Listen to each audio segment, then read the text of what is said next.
the sun returned today, which is nice. Lots more events outdoors, it seems like now too.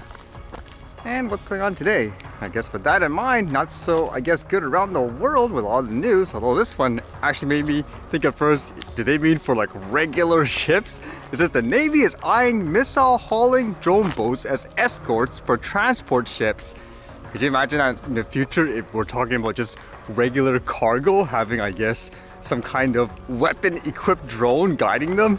This sounds like it is for military purposes though. It says the Navy is asking lawmakers to fund an experiment that will see the service slap surface-to-air missiles onto unmanned surface vessels as a potential future defense for military transport ships underway, according to the service's latest budget requests. When I think of it, there has been more news about drones in the sea, for example, or underwater in recent times when it comes to war and all that versus aerial ones.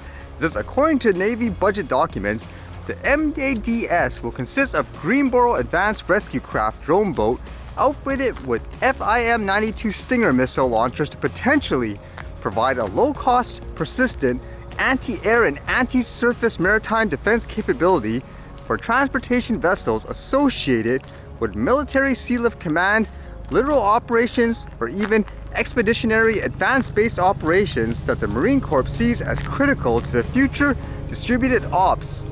And this was kind of crazy, I thought, where I was looking at all these pictures and videos where a protest in France apparently has been happening for a while, and there look like there's millions of people in the videos. That's what they say as well.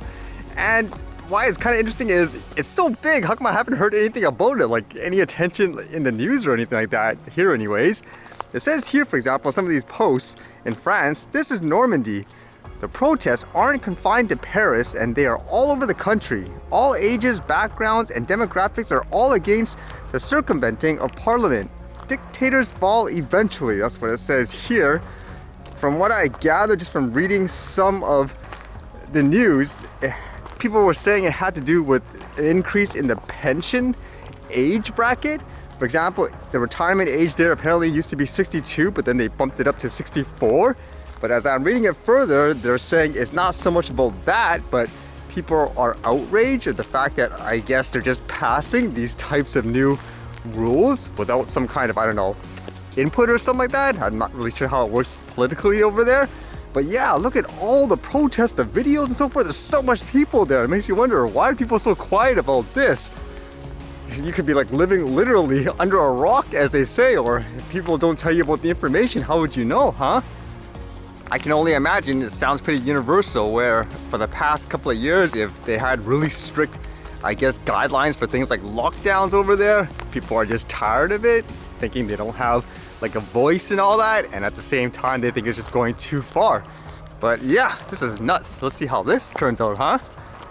And I was reading here locally where there was an approval where there were two huge telecommunications companies, Rogers and Shaw. They were going through all these hurdles where they're saying, nope, you can't go through with this because it's anti-competitive, for example. It's a monopoly, two huge companies combining, but apparently it's been approved. Like this one here says, Ottawa gives final approval with conditions for Rogers' $26 billion purchase of Shaw. So Rogers is supposed to be huge further east, whereas west here, that's basically Shaw. Is that the largest telecommunications deal in Canadian history will go forward after Rogers Communications Inc.'s $26 billion takeover of Shaw Communications Inc. received approval from Ottawa on Friday. The green light means the deal has cleared its final regulatory hurdle just over 2 years after it was first announced.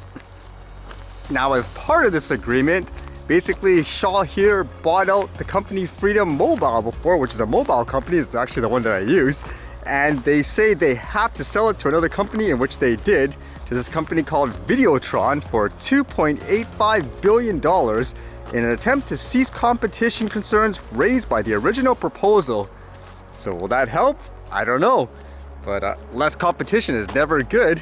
I mean, just as an example with the phone, it is kind of crazy here people say with the data rates and all that, but just to show you what I'm currently paying, and you can kind of compare whether or not it'll be worse afterwards or even currently. I currently have this plan where it's about 30 gigabytes a month, and as well 1 gigabytes of nationwide unlimited call, texting and so forth. And in total, with all my discounts and so forth, because I've been with the company for a while, I pay about $33.60 a month.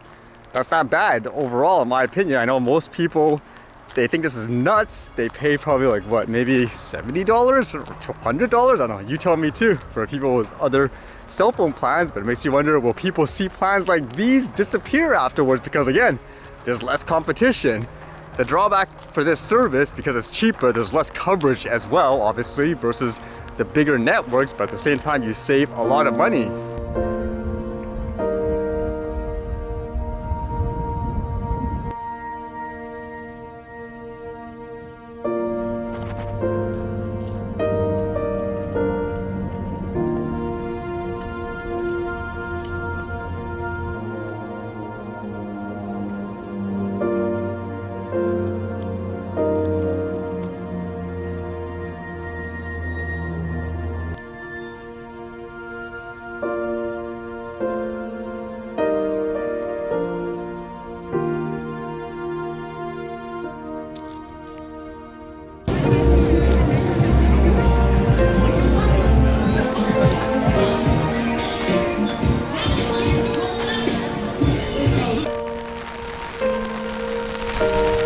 How much of a parallel universe is this? Literally, just like what, a couple of blocks down, it's so sunny.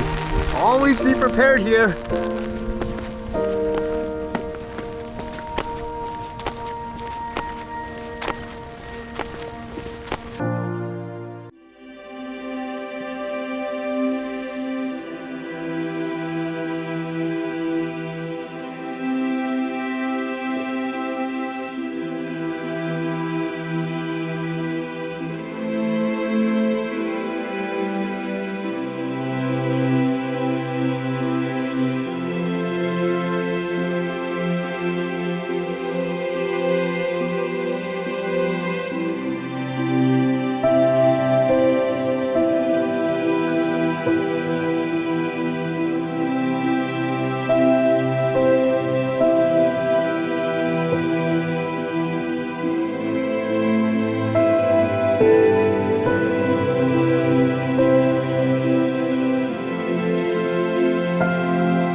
Alright, see you guys later.